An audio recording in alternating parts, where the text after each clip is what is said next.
फुस्कीपुर नाम के एक गांव में हलवेश और किल्विश नाम के दो धनवान भाइयों का राज चलता है और इन दोनों भाइयों की आपस में बिल्कुल भी नहीं बनती है और इनकी इस आदत की वजह से गांव के आम लोग परेशान होते हैं। नहीं, आज तुम्हें हलवेश सेठ के पास जाना है काम पर, इसलिए आज तुम्हें इधर जाना है और मुझे उधर। ये कब हुआ? तुम अकेली ज्यादा काम नहीं कर पाती हो, इसीलिए तो हम साथ जाते हैं और मैं तुम्हारे हिस्सा का काम करता हूँ। इसी वजह से किल्विश को लगा कि तुम ज्यादा काम करते हो और उसने सुबह आकर ये बात बताई थी कि तुम्हें आज उसके यहाँ जाना है। हलवेश और किल्विश दोनों भाई लालची और कमीने हैं। उन्हें लोगों की तकलीफ नजर नहीं आती है, उन्हें बस एक दूसरे के ऊपर उठना आता है। लोग अकेले में एक दूसरे को अपनी तकलीफ सुनते रहते हैं काम के दौरान और ये बात भी उन भाइयों की नजर में पड़ जाए तो एक मुसीबत ही है। क्या बात है गीलू भैया, आज यहाँ पर आए हो और अकेले क्यों आए हो? भाभी जी कहाँ पर है? तुम तो सब जानते ही हो ना भाई, हमारे हाथ में क्या होता है। वहाँ पर भी जैसे तैसे कर रहे थे, यहाँ पर बुलवा लिया। अच्छा, तो यहाँ पर मेरी बुराई हो रही है। तुम दोनों इस गुस्ताखी के लिए काम खत्म होने के बाद भी 4 घंटे ज्यादा काम करोगे। ऐसे कहकर हलवेश वहाँ से चला जाता है। उसके जाने के ठीक कुछ ही देर बाद गोलची पहले काम छोड़ता है, उसके बाद गांव छोड़कर वहाँ से भाग जाता है। लेकिन गीलू ऐसा कुछ भी नहीं कर सकता है, इसलिए सारा काम खत्म होने के बाद भी 4 घंटे काम करके घर लौट रहा होता है। तभी उसे एक गाय के बच्चे की आवाज आती है। ये इतना छोटा गाय का बच्चा इस वक्त जंगल के पास क्या कर रहा है? ये यहीं पर रहा तो इसकी जान को खतरा हो सकता है। मैं इसे घर लेकर जाता हूँ। छोटा सा ही तो गांव है, कोई ना कोई ढूंढते हुए आ ही जाएगा। ऐसे कहते हुए गीलू उस गाय के बच्चे को अपने घर लेकर जाता है। तुम्हें आज आने में इतनी देर क्यों हो गई है?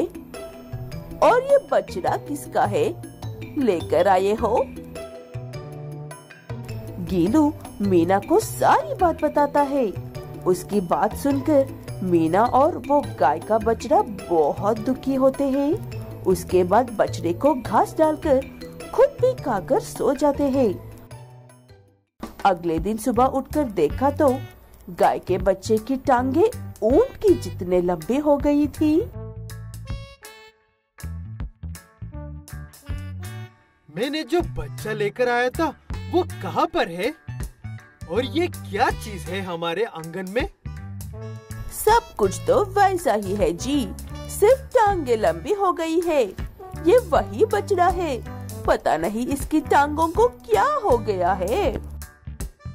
आप लोग घबराओ मत, मैं एक मायावी बैल हूँ, मायावी नगरी से, और मेरी शक्तियाँ हमारी नगरी के बाहर सिर्फ दिन के उजले में ही काम करती है।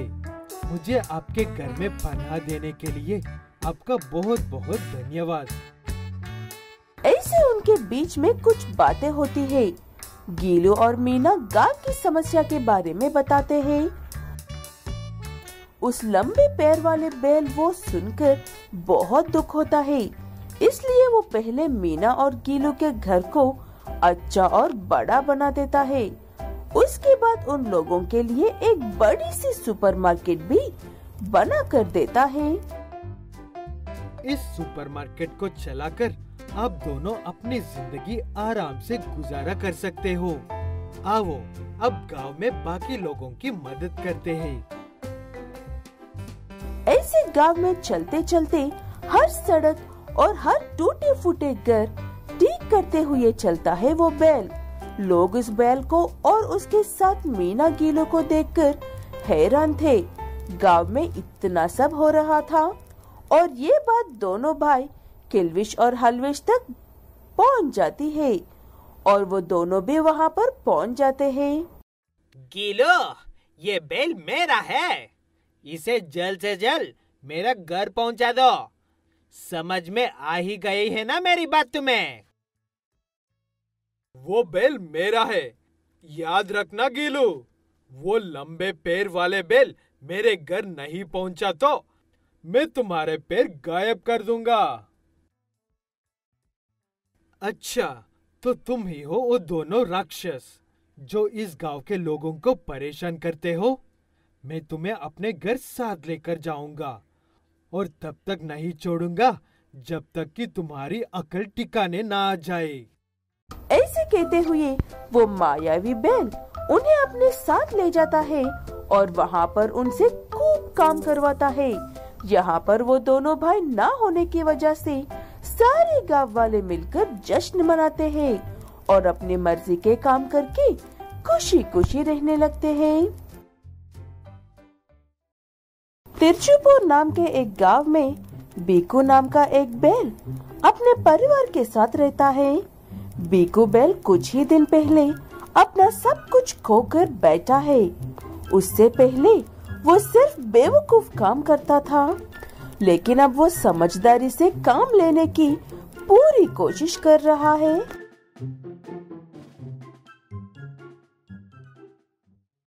माँ, हम अपने घर कब जाएंगे? मुझे ये झोपड़ी में रहना बिल्कुल भी अच्छा नहीं लग रहा है। हम अब अपने घर नहीं लौट सकते हैं बेटा, वो अब किसी और का घर है और अब से यही हमारा घर है। मुझे माफ कर दो बेटा, मेरी ही गलतियों की वजह से आज हमारे घर में कोई और है और हम इस झोपड़ी में हैं। बीकू बैल के पास एक थोड़ा सा बड़ा खेत और अच्छा खासा घर था। वो मजदूरों से खेती करवा के ठीक ठाक पैसे कमा लेता था, लेकिन यूं ही लोगों की हर बात में आ जाता था। इसलिए लोगों की ही बातों में आकर खेत एक बैल के नाम करके बैठा और घर एक बैल के नाम करके खुद अपने परिवार के साथ गरीबों वाली तकलीफें झेल रहा है। बहुत कोशिश करने के बाद बीकू को एक नौकरी मिली है, सुबह उठकर लोगों के घर में अखबार डालने की। रुको रुको, अकबर को फेंकने की सोचना भी मत। यहाँ लाओ, मेरे हाथ में दो। तुम अकबर फेंक कर चले जाते हो, वो एक दिन पानी में गिर जाता है और एक दिन मेरे चाय में आकर गिरता है। ये कैसे काम कर रहे हो तुम? माफ कर दीजिए, मैं कल से अकबर आपके ही हाथ में ही देकर जाऊंगा। इतना बढ़िया घर है मेरा, और तू मुझे रोज इतना सुबह उठाकर अकबर मेरे हाथ में देना चाहता है? चुपचाप अच्छी जगह पर रखकर जाया कर। ये वही बैल है जिसने बीकू की नजमजी का फायदा उठाकर उससे उसका घर हड़प लिया था। बीकू उसकी बात सुनकर सिर्फ सर हिलाकर वहाँ से चला जाता है। ऐसे ही हर दिन गुजरता रहता है बीकू और उसके परिवार का। फिर एक दिन बचे हुए अकबर में से एक खबर पढ़ने लगता है लड्डू। कच्चे मकान वालों को घर छोड़कर जाने की सलाह और अच्छे मकान वालों को घर में ही सुरक्षित रहे। आज रात से 3 दिन तक लगातार तेज बारिश होगी कि गांव भी डूबने की संभावना है। कोई पुराना अकबर पढ़ रहा होगा, घर में पुराने अकबरों का बंदर है ना बेटा? नहीं माँ, ये तो आज का ही अकबर है। ये देखो, इस साफ लिखी है आज की तारीख। वो बात सुनकर वीनी गाय और बीकू बैल के होश उड़ जाते हैं और उन्हें कुछ भी समझ में नहीं आता है। उनकी झोपड़ी उस तूफान के सामने एक पल के लिए भी टिकने के काबिल नहीं थी। इसलिए वो घर छोड़कर जाना ही सही समझती है। वीनी गाय। मैंने एक बार अपना घर खोया है, दोबारा वही गलती नहीं करना चाहता हूँ। मैं आखिरी तक अपने घर को बचाने की पूरी कोशिश करूँगा। ऐसे कहते हुए भीकू अपने घर को बचे हुए अकबरों से ढकाने लगता है। वो देखकर वीनी अपना सर पकड़ लेती है।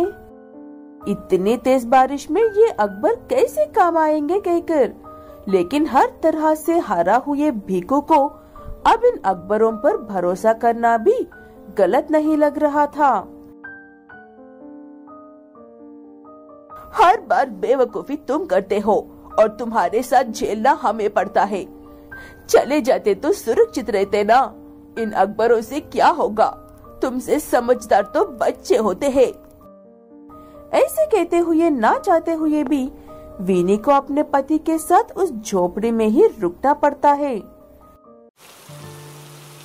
रात को वीनी गाय, भीकू बैल और उनका बेटा लड्डू उसी झोपड़ी में सो जाते हैं। रात होते ही सच में जोरों की बारिश होती है, लेकिन इन तीनों को इस बात की खबर तक नहीं होती है। अगले दिन सुबह तूफान सच में आने वाले थे ना, तो अब तक हम सब सही सलामत कैसे हैं? बाहर निकलकर देखते हैं। ऐसे कहते हुए बाहर निकलकर देखा तो सारा गांव कमर तक डूबा हुआ था और अब भी बारिश हो रही थी, लेकिन उनकी झोपड़ी पानी के ऊपर ही थी। वो देखकर तीनों में से किसी को भी अपनी आंखों पर विश्वास नहीं होता है। मम्मी, अपना घर तो पानी के ऊपर है, फिर भी ऐसा लग रहा है कि जमीन पर ही है। ऐसे कैसे हो सकता है? ये मैजिक है, पिताजी का मैजिक। ऊपर वाले ने मेरी सुन ली, मेरी परिवार को बचा लिया। ऐसे भीकू बैल का वो न्यूज़पेपर वाला घर उन्हें हर मौसम से बचाता है और हर सुविधा देता है। वो देखकर उसे धोखा देने वाले खुद की ही ईर्ष्या में जलने लगते हैं।